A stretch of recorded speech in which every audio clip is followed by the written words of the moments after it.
Friends, good morning. ठीक है, तो बच्चे आज today we are going to discuss solar energy. आज हम सोलर एनर्जी डिस्कस करेंगे। हालांकि आप लोगों ने कॉपीज में लिख लिया है, ठीक है, लेकिन आपको डिस्कस करना इंपॉर्टेंट पॉइंट्स इसके बताने जरूरी है, तो वही मैं बताने जा रहा हूँ। ठीक है, स्टार्ट करते चलिए।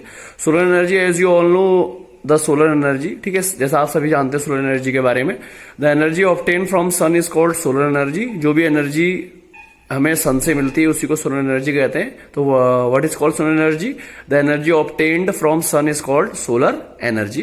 ठीक है, the nuclear fusion reaction taking place inside the sun keep on liberating enormous amount of heat and light energy. ठीक है, जो न्यूक्लियर फ्यूजन रिएक्शन होती है सन के अंदर, ठीक है, वो क्या करती है, बहुत ही ज्यादा मात्रा में, बहुत ज्यादा इनॉर्मस मतलब बहुत ज्यादा विशाल मात्रा में जो है हीट और लाइट एनर्जी क्या करती है, छोड़ती है।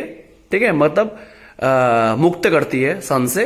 ठीक है, और एग्जाम में ऐसा क्वेश्चन आता है कि which reaction take place inside the sun, तो वहां पर तोते उड़ जाएंगे एक नंबर में। तो कौन सी रिएक्शन टेक प्लेस होती है? Nuclear fusion. ये आगे चल के हम लोग पढ़ेंगे न्यूक्लियर फ्यूजन और फ्यूजन। तो आप अभी इतना याद रखिए कि the reaction which is taking place inside the sun is nuclear fusion. Nuclear fusion reaction जो होती है वो सन के भीतर टेक प्लेस होती है। और न्यूक्लियर फ्यूजन रिएक्शन से क्या होता है, ये भी पूछ सकता है।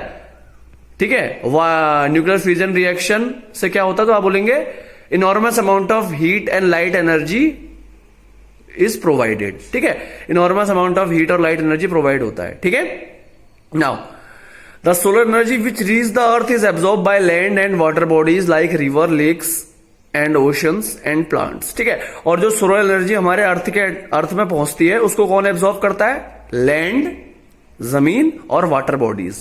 वाटर बॉडीज जैसे कि रिवर्स, लेक्स, ओशंस, ये रिसीव करते हैं और प्लांट्स रिसीव करते हैं। ठीक है, वाटर बॉडीज के अंदर क्या क्या आएंगे? River, lakes and oceans. ठीक है, the solar energy which reaches the earth is absorbed by land and water bodies like river, lake and ocean and plants। ठीक है, the solar energy trapped by land and water bodies cause many phenomena in nature। ठीक है, like winds, storm, rain, snowfall and sea wave। और जो solar energy trap करता है, solar energy trap होती है ना, सोलर एनर्जी को रोक लेता है लैंड एंड वाटर बॉडीज, और उसकी वजह से बहुत सारे फिनोमिना होते हैं नेचर में। फिनोमिना का मतलब होता है, यहां पर आप बोल सकते हैं कि जो भी प्राकृतिक घटनाएं घटती हैं हमारे नेचर में, तो बहुत सारे नेचुरल फिनोमिना होते हैं। किसके कारण? सोलर एनर्जी ट्रैप होती है, लैंड और वाटर बॉडी जो सोलर एनर्जी ट्रैप करते हैं उसके वजह से बहुत सारे फिनोमिना नेचर में होते हैं, जैसे कि विंड्स, हवा का चलना, स्टॉर्म, तूफान का आना, रेन, बारिश होना, स्नोफॉल, बर्फ गिरना, सी वेव, समुद्र की लहरें उठना। तो ये सोलर एनर्जी जो लैंड और वाटर बॉडीज ट्रैप करती है उसकी वजह से नेचुरल जो फेनोमिना होता है वो होता है। और एग्जाम में ऐसा पूछ देगा कि what is the cause of natural phenomenas like wind, storm, rain, snowfall. ठीक है, क्या कॉज है नेचुरल फिनोमिना के होने का, क्या कॉज होता है? आप बोलेंगे the trapping of solar energy by land and water is a cause of natural phenomena like winds, storm, rainfall वगैरह वगैरह। ठीक है, समझ रहे हैं? इंपॉर्टेंट पॉइंट है, लाइटली मत लेना इनको। ठीक है, नाउ ये तो हो गया वाटर बॉडीज और लैंड जो ट्रैप करते हैं। और ऊपर मैंने क्या बताया था, कौन कौन ऑब्जर्व करता है? प्लांट भी करता है। तो प्लांट सोलर एनर्जी का यूज किस लिए करता है? To prepare food by the process of photosynthesis. ठीक है, the plant utilize solar energy to prepare food by the process of photosynthesis. तो ऐसा पूछेगा तो आप बोलेंगे, ऐसा पूछेगा क्वेश्चन एग्जाम में पूछेगा, how do plant utilize solar energy? तो आप क्या बोलेंगे? Plant utilize solar energy to prepare food by the process of photosynthesis. जो प्लांट है वो सोलर एनर्जी का प्रयोग किस तरह करता है? खाना बनाने के लिए।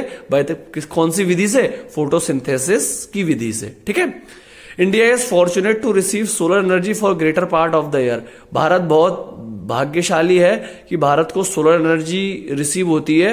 ज्यादातर जो साल के ज्यादातर जो महीने होते हैं उस पर हमें ज्यादातर सोलर एनर्जी रिसीव होती है। तो इंडिया का बहुत बड़ा फॉर्चून है, बहुत बड़ा भाग्य है। ठीक है, it has been estimated that India receive solar energy more than 5000 trillion kilowatt during a year. और ये माना जाता है कि ये एस्टिमेट किया जाता है, ये अनुमान लगाया जाता है कि इंडिया सोलर एनर्जी एक साल में 5000 ट्रिलियन किलोवाट, यानी 5000 इंटू 10⁻18 किलोवाट जो सोलर एनर्जी है वो इंडिया रिसीव करता है एक साल में।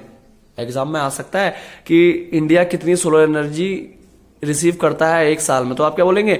More than 500 trillion kilowatt hour. Trillion जानते हो ना, मिलियन, बिलियन, ट्रिलियन, ठीक है, इंटरनेशनल वैल्यू है, समझ गए? तो ये इंपॉर्टेंट इन्फॉर्मेशन सोलर एनर्जी के बारे में थी। तो उम्मीद है आपको ये सेशन पसंद आया होगा, ठीक है। और कल हम इसके सोलर कांस्टेंट के बारे में डिसाइड करेंगे, ठीक है। और जो बच्चे जिनकी कॉपी स्कूल में जमा है, वैसे तो ज्यादा बच्चों की जमा नहीं है, तो अभी वो वैसे तो कर लिया होगा, आप रफ में नोट कर लीजिए, जैसी नोटबुक आएगी आपके वहां से तो आप फेयर में कर लेंगे, ठीक है। और नोटबुक किसी की नहीं आई है, जिसकी आई है बेटा वर्क इनकम्प्लीट है, ठीक है, तो बाद में इसके मार्क्स आपको पता लगेंगे, अभी मत करो काम। और किसी ने काम कर रखा है, इतना घटिया काम कर रखा है, ठीक है। और एक 2-3 बच्चे ने सही काम करा हुआ है, ठीक है। और कॉपीज आप लोग बना नहीं रहे हो, कोई बात नहीं, नंबर बाद में, नंबर भी अपने जैसे मिलेंगे, ठीक है। तो okay, thank you, bye bye, have a nice day. आज का सेशन यहीं पर खत्म करते हैं।